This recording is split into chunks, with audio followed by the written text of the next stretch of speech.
Hello, this is Kate, and I'm going to be doing a oracle card reading tonight using my new Tao Oracle cards, which is done by the same artist that did the Osho Zen deck.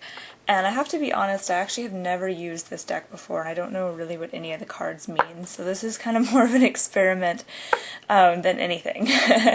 So I don't know how this is going to turn out. So I'm just going to be doing a general oracle reading for the week ahead. So this is just going to be kind of a bit of a forecast to see what's going to come up over the next week or so. Okay, so I'm just going to begin by cutting the deck. And then I'm just going to put the cards up. So I'm just going to do 3 cards. Okay, so starting with the first card. So this is sort of at the beginning of the week, coming into the week. And I'm just going to see if I can zoom in on this card a little bit. And this card is called the Gentle. So it says, penetrating, a soft approach, faith, moderation, a subtle but deep influence, understanding, and nonviolence.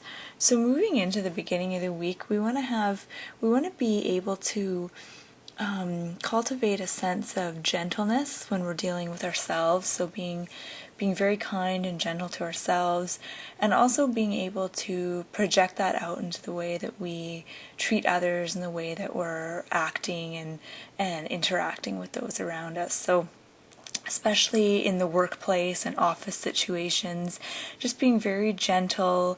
And this doesn't mean being passive, but it just means taking, like the card says, a softer, non-violent approach and gaining a sense of real power and influence through behaving in that way. So the beginning of the week is not a time for really going towards your goals with aggression or entering into situations that are gonna in an aggressive way. You want to be very relaxed and gentle about it. And then the second card is representing the middle of the week, so around Wednesday and Thursday. Oops. And this card is called Decrease. So it says decline, cutting back, frugality, contraction, letting go, less is more, resourcefulness, a sacrifice. I don't really like this card. It's very pretty, but I just don't like the message of letting go and cutting back.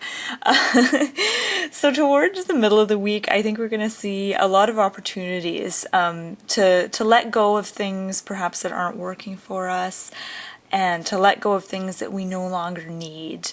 And I see this as being in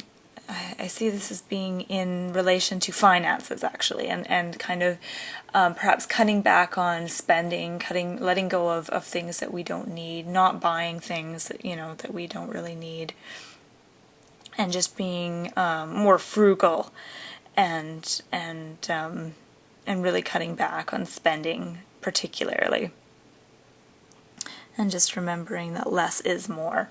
And then the last card is just going to give us some indication into what the end of the week is going to be like for us. And this is a nice card, actually. It's called the Cauldron, and it says inner alchemy, mastery, spiritual renewal, consecrate, contain, rejuvenation, and discerning wisdom.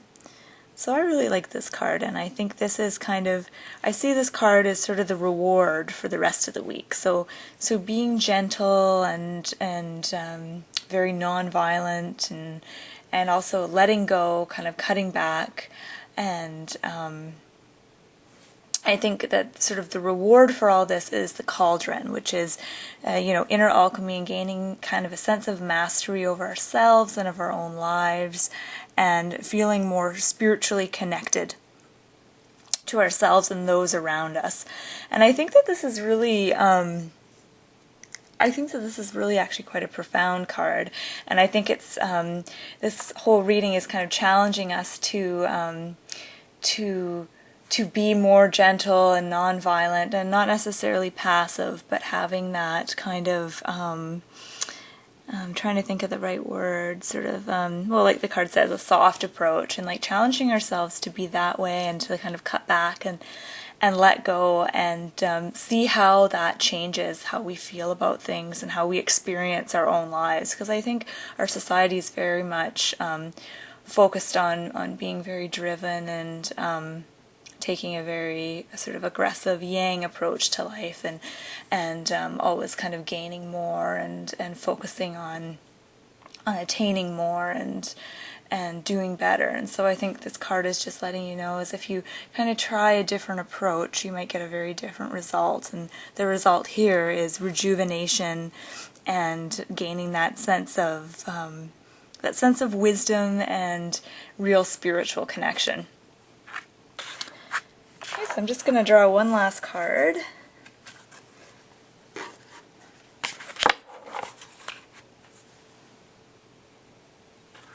And just see what the final message is. Oh, I like this card. This is a nice one. And this is prosperity, which is lovely. So it says wealth, good fortune, success, express gratitude by supporting others, and material possessions. So this kind of has an opposite feeling to some of those other cards that we had.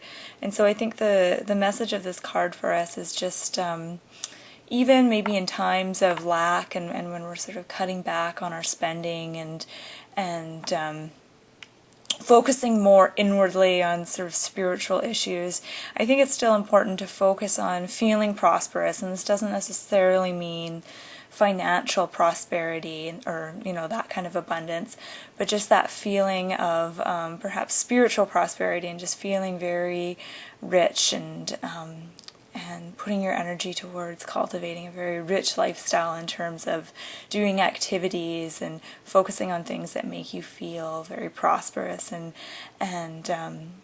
really allow you to enjoy kind of the wealth of just being able to enjoy life and lead the good life, which isn't necessarily spending a lot of money or buying luxury items or anything, but just sort of focusing on really enjoying life for what it is and enjoying nature and the things around us. So I hope you found this reading enjoyable, and thank you so much for joining me.